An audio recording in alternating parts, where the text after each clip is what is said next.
A man walks along a dusty road in silence. The world around him feels both alive and dead, familiar yet haunted. Beside him drifts a ghostly woman. Her presence is calm, but unsettling, like a shadow that refuses to fade. He doesn't scream. He doesn't run. Instead, he accepts her as though she has always belonged there. But who is she? And why does she guide him back and forth through time, forcing him to face the darkest moments of his life? This is the long walk, a haunting journey into memory, regret, and the endless weight of the past. The Long Walk is not your ordinary horror or thriller. It's a film that creeps under your skin slowly, without jump scares or loud shocks. It was directed by Mattie Do, who is known as the first female director from Laos, and someone who loves to mix ghost stories with deeper human emotions. At first glance, the movie might seem like a supernatural tale about a man walking with a spirit. But as the story unfolds, we realize it's not about monsters lurking in the dark. It's about the monsters inside us. Guilt, grief, and the desperate desire to change what cannot be changed. The movie begins in a rural village in Laos, where an old man lives in quiet isolation. Every day he walks the same long road. He appears ordinary, but he hides a secret. He sees things that others cannot see. One day, he comes across the ghost of a woman who had died on that very road years ago. Instead of being afraid, he treats her like a companion. She doesn't speak much, and yet her presence is heavy. Together they walk, and with each walk, time itself begins to bend. The man discovers something extraordinary. With the ghost beside him, he can slip into the past. He can revisit his younger self, back when he was just a boy living with his troubled family. This discovery is both a gift and a curse. For the first time, he has the power to witness, and maybe even alter, the painful memories that shaped him. But as we quickly learn, tampering with the past is never so simple. At the heart of the film lies a universal question. If you could go back in time and change the most painful moment of your life, would you? The old man believes he can prevent the suffering that scarred him, perhaps even save his mother from the cruelty she endured. But as the story reveals, every action has a ripple effect. And in his desperate attempt to fix the past, he creates new scars both for himself and for others. What makes The Long Walk so haunting is not only its ghostly atmosphere, but also the way it merges science fiction and spiritual belief. In Laos, ghost stories are part of everyday culture, often seen as guides or messengers from another world. The film embraces this tradition while mixing it with a kind of time travel logic that feels both mysterious and terrifying. The ghost is not just there to scare him. She is a doorway, a key to the past, and perhaps a reflection of his own unhealed wounds from the very beginning. The movie makes it clear that this isn't a story with a simple villain or hero. The ghost is neither good nor evil. The old man is neither innocent nor wicked. Instead, the film forces us to look at the gray areas of human life, the way trauma shapes choices, the way regret lingers, and the way memory can feel like both a prison and a weapon.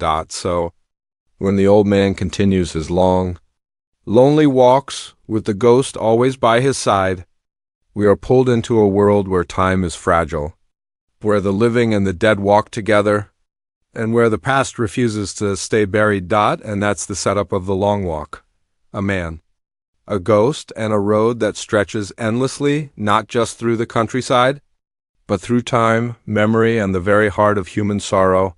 The road stretches endlessly, and with each step the old man takes beside the silent ghost.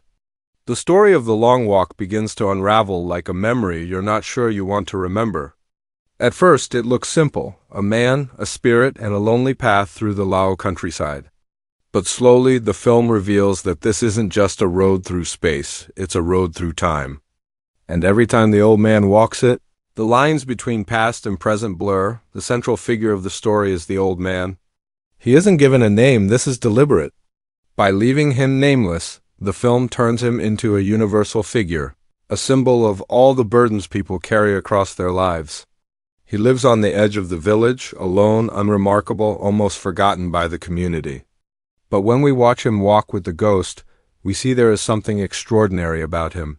He can slip into his own memories and relive them through these walks. we are pulled into the past. We meet his younger self, a boy who lives with his parents in a poor rural home. His mother is sick, fragile, and struggling. His father is violent, distant, and incapable of kindness. The boy spends his days caught between fear and love, trapped in a cycle of wanting to protect his mother but feeling powerless. It is here that we begin to understand the roots of the old man's sorrow. His childhood was not just difficult, it was marked by trauma, neglect, and loss. The ghost becomes his silent guide in these journeys. She doesn't speak much, but her presence acts like a key, unlocking doors he should perhaps never open. Every time she walks with him, the old man steps deeper into memories that shaped him. At first, this feels like a chance for redemption. If he can go back, maybe he can change things. Maybe he can save his mother. Maybe he can rewrite the life that has haunted him, but the long walk refuses to give easy answers. Instead of fixing the past, the old man's interventions create unintended consequences. When he tries to help, events shift in ways that spiral into even darker outcomes. His attempts to save his mother from suffering only twist the story further, leaving more scars behind. What should have been healing becomes another cycle of pain. Meanwhile, in the present, we see the old man as a kind of local outcast. He is quiet, but villagers whisper about him. Some say he talks to spirits, others think he's simply odd.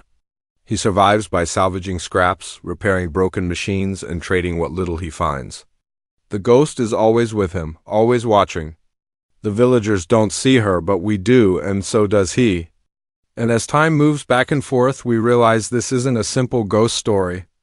It's a story about how the past never leaves us. No matter how far we try to walk away, the film also introduces threads of violence and mercy that complicate the man's character.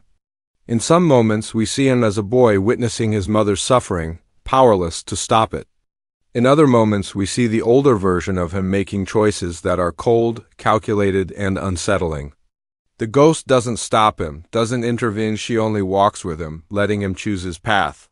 And that is what makes her presence so haunting. She is a mirror, reflecting his pain, his guilt, and perhaps even his cruelty. By blending the two timelines, the boy's and the old man's, the film shows us how trauma doesn't end when childhood ends.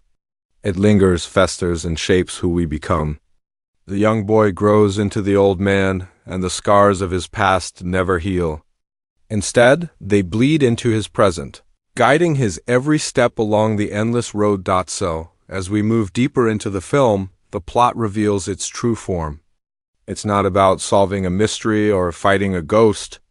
It's about watching a man walk the same path over and over, carrying the weight of memories that refuse to fade, trying desperately to change a fate that may already be sealed. The ghost is not his enemy. The ghost is not his friend. She is simply there, walking beside him as he continues his long journey through pain, regret, and the cruel tricks of time. The road that began as a simple walk now ends in silence and in revelation. The long walk does not offer a neat conclusion or a cheerful resolution. Instead, its ending leaves us with more questions than answers, and that's exactly the point. The story of the old man, the ghost, and the endless path comes full circle, forcing us to confront the darkest truth. That time may bend, but human pain never disappears. As the old man keeps traveling back into his past with the ghost, he becomes more desperate. He tries again and again to fix what was broken in his childhood. He wants to save his mother, to ease her suffering, and to undo the cruelty of his father. But every time he interferes, something shifts, and not for the better. His mother still suffers, his younger self still grows up scarred, and the burden of guilt only grows heavier. The past resists his attempts, as though it knows that rewriting it is impossible, and then comes the revelation of the ghost. At first, we think she is a random spirit tied to the road where she died, a lonely soul haunting the path. But as the story unfolds, we realize she is not random at all. She is deeply connected to the old man's life. Her presence is not accidental. She is part of his cycle, part of his memory, part of his punishment. Whether she is a real ghost or a projection of his grief doesn't even matter anymore. She is the embodiment of everything he cannot let go. The ending of the film brings the man's actions into chilling clarity. He is not just a victim of his past, he has become someone who inflicts pain as well. In his obsession to fix what went wrong, he steps deeper into cruelty himself. He begins to control, manipulate, and even harm in ways that echo the very violence he once hated. The boy who wanted to protect his mother grows into a man who carries darkness within him. The cycle repeats not just of time, but of trauma passed down and lived out again. The ghost, too, is redefined in the ending. She is not a savior. She does not heal him, does not offer redemption. Instead, she walks silently, letting him face the consequences of his choices. Her role is not to guide him out of the cycle, but to remind him that he is trapped inside it. She is both a witness and a mirror showing him the man he has become. This is why her silence is so haunting. She doesn't need to speak, because her presence alone says everything. When the final moments arrive, we see the long walk for what it truly is, an endless loop. The man keeps walking, keeps trying, keeps failing. The road is not just physical, it is symbolic of his life, stretching without end. The ghost beside him ensures that he never escapes, never forgets, never truly moves forward. He is doomed to repeat, to relive, to carry his guilt forever, and this is where the film unsettles us most, because it leaves the ending open to interpretation. Is the ghost real, or is she a creation of his mind? Is the time travel literal, or is it a metaphor for how memory drags us back again and again? The film refuses to explain because explanation would break the spell. Instead, it leaves us with unease. The man's journey is not about finding answers, it's about showing us how trauma and regret never really end. Some viewers see the ending as supernatural.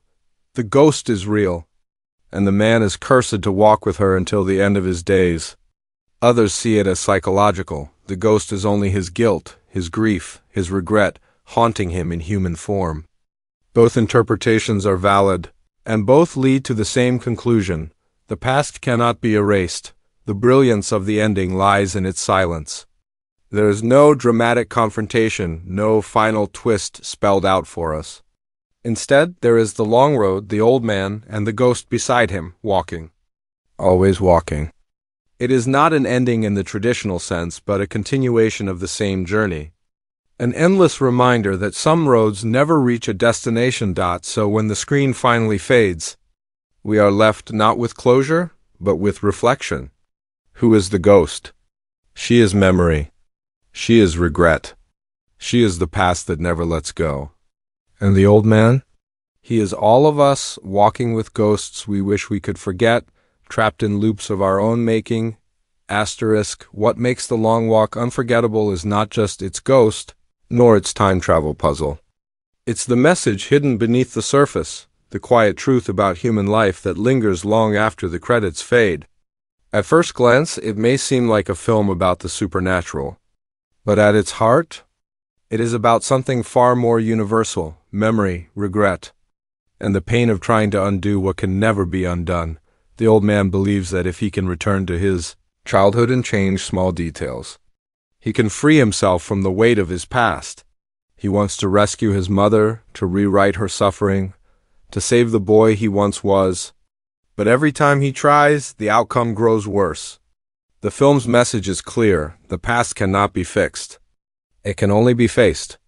And when we cling too tightly to regret, we risk being consumed by it. The ghost becomes the symbol of this truth. She is not there to save him, she is there to remind him. Her silence is louder than words. She shows us that memory, once it takes root, never really leaves. You can walk forward as far as you like, but the past walks right beside you, step for step. For the old man, that means his ghost is always with him. For us, it means the ghosts of our own lives, our mistakes, our heartbreaks, our regrets never vanish. They stay, they shape us. But here's where the message goes deeper. The long walk is not simply saying life is hopeless or the past will always haunt you. Instead, it's showing us what happens when we refuse to accept it. The old man's tragedy is not that he remembers, it's that he cannot let go. He keeps clawing at the past, trying to bend it, rewrite it, erase it. And the harder he tries, the more trapped he becomes. This is why the road stretches endlessly, why his walks never end. The road is regret itself, stretching forever when we refuse to accept it. The film also ties into spiritual themes drawn from Lao culture. Ghosts in these stories are not just monsters, they are reminders, warnings, carriers of unfinished business. In that sense, the ghost here is karma, the reflection of choices made and choices avoided. The man cannot move forward because he has never truly faced the weight of what happened. He has never accepted that pain is part of life. Instead, he runs in circles, and the ghost makes sure he never escapes the loop, for viewers. This becomes the real horror, not the ghost, not the time travel, but the recognition of ourselves in his journey. How many of us have replayed mistakes in our minds, wishing we had said something different, done something different, been someone different? How many of us walk with ghosts that only we can see? The film magnifies this everyday truth until it becomes terrifying. Not because it's fantasy, but because it's real. And so the message becomes clear: you cannot walk away from the past, and you cannot rewrite it. The only way forward is acceptance.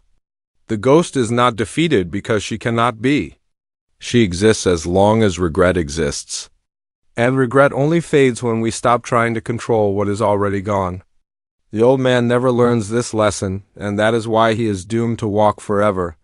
But the film leaves us with a choice. We may not be able to change the past, but we can change our relationship with it. We can choose to carry regret like a chain, dragging it with us for miles. Or we can learn to carry it like a scar, painful, yes, but healed and part of who we are. The long walk challenges us to look at our own lives and ask, are we walking forward, or are we endlessly circling the same road?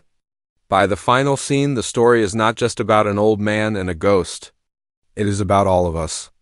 It whispers that our ghosts are not enemies. They are reminders. They cannot be erased, but they can be accepted. And in acceptance, perhaps, lies freedom. Not freedom from pain, but freedom from the endless loop of trying to undo it. So the real message of The Long Walk is not about death, or spirits, or even time. It is about life. It is about the long, lonely journey each of us makes, carrying our memories, carrying our ghosts. And it asks us one haunting question: will we keep walking in circles like the old man, or will we finally learn to face the past, accept it, and move forward, ghosts and all?